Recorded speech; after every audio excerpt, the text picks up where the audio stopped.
Do you wanna know? Assalamualaikum rajuter. Seperti judul di thumbnail, kali ini saya akan membuat alas dompet rajut dengan bentuk kotak. Ini hanya memakai SC bolak-balik.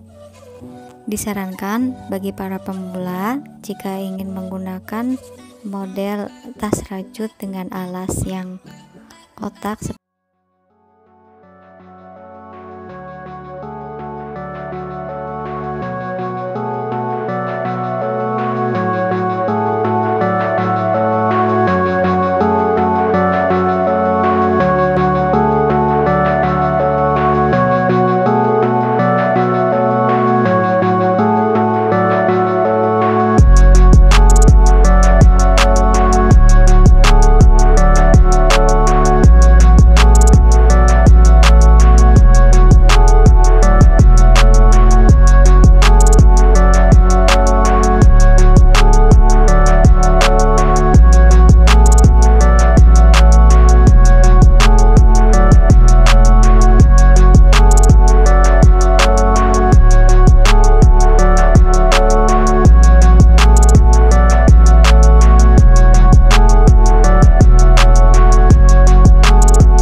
sebagai dompet atau tas, maka tidak perlu dipotong.